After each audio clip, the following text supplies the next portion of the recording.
sente pressionado no cargo? Pressionado? Antes da entrevista completa, vá aqui embaixo e se inscreva aqui em nosso canal. Deixe o seu joinha, ative o sininho para você não perder nenhuma de nossas próximas publicações. Veja o que falou Guto Ferreira. Queria saber se depois dessa sequência pesada você se sente pressionado no cargo. Pressionado? Cara, sabe quanto tempo eu tenho de futebol?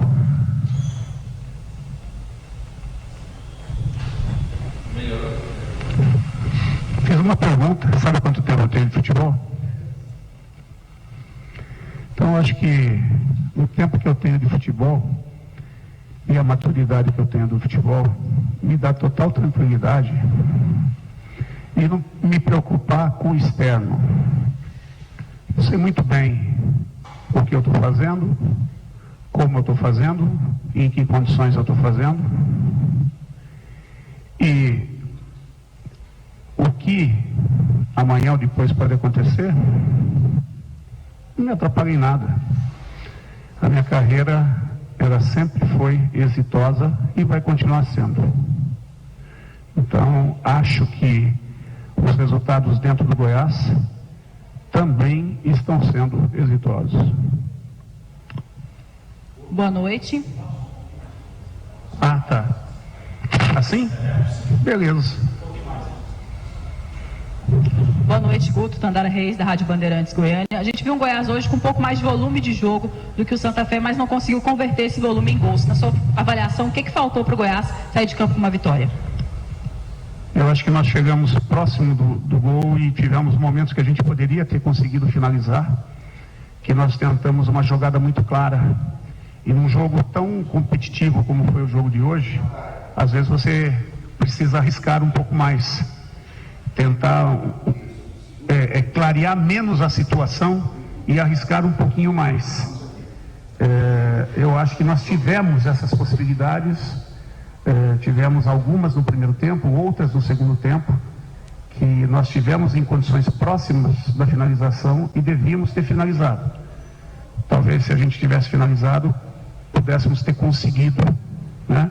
Porque a roubada de bola existiu, a construção existiu, a proximidade do gol existiu, faltou o lance final.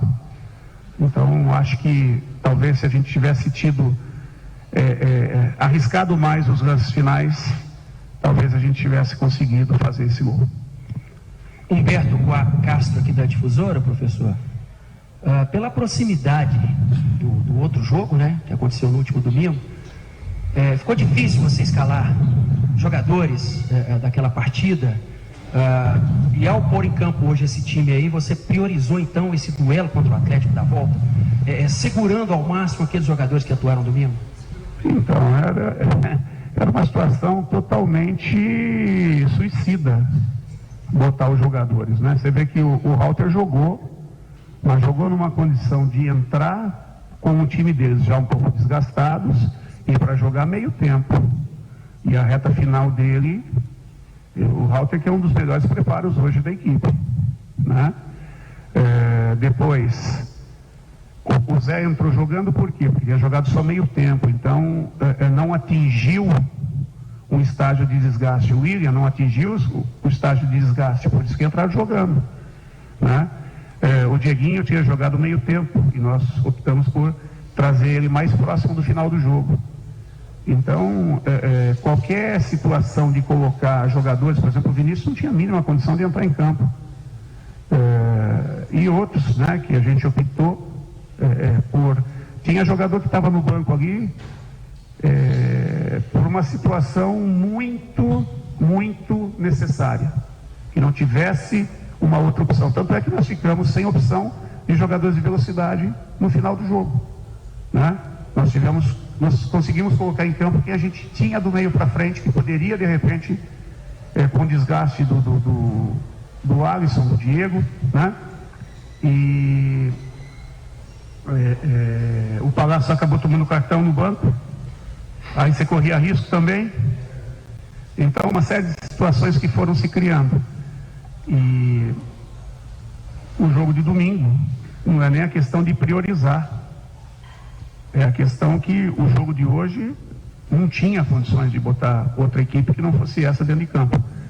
E acho que a equipe se portou muito bem. Guto, 0-0 contra o Santa Fé, o único do grupo aí que já ganhou a Copa Sul-Americana. Você entende que os outros adversários estão no mesmo nível do Santa Fé e o Santa Fé está no mesmo nível do Goiás? Qual que é a análise geral que você faz desse grupo, que ainda tem um jogo para completar a primeira rodada? Boa noite. É difícil, né, de você avaliar sem vê-los ainda, né? Nós vamos saber à medida que a gente vai jogando contra.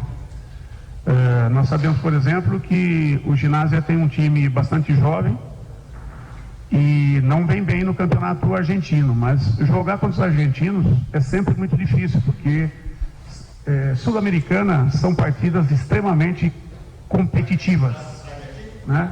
Se compete muito, se disputa muito. E, em compensação, o Universitário é o líder do campeonato peruano, né?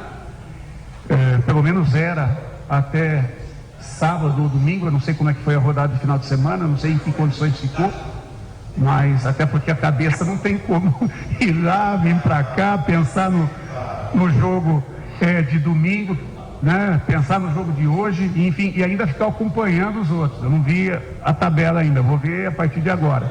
Mas até então era o líder, né? E é uma equipe forte dentro do Peru, né?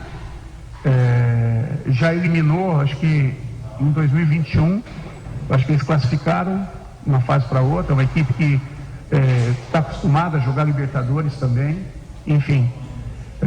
A chave nossa é uma chave bastante competitiva, mas eu confio que o Goiás possa fazer uma campanha de bom nível. Professor, o senhor considera que as críticas, a cobrança do torcedor foi um pouco exagerada, foi justa?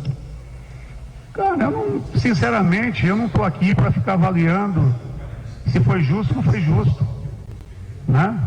Eu acho que cada um sabe o que quer e eu sou obrigado a respeitar, né? Eu acho que eu não tenho que questionar nada. Se ele quer criticar, ele critica. Se ele quer elogiar, ele elogia. O importante é eu ter muito claro o que a gente vem fazendo, em que condições a gente vem fazendo e o que a gente vem conseguindo colher, né? Nós estamos em 2 finais, nós estamos numa situação de jogar por competência, de jogar toda essa quantidade de jogos de competência. Competência do grupo do ano passado, que classificou para essa, e competência do grupo desse ano, que classificou para a final do estadual e classificou para a final da Copa Verde. Então, essa quantidade de jogos é por pura competência, né? Se a gente estivesse tão mal assim, tão incompetente, fôssemos tão incompetentes, com certeza a gente não estaria onde está, né? Então, eu não posso ficar desviando a minha atenção para ficar reclamando e julgando o que A, B ou C aí fora está pensando.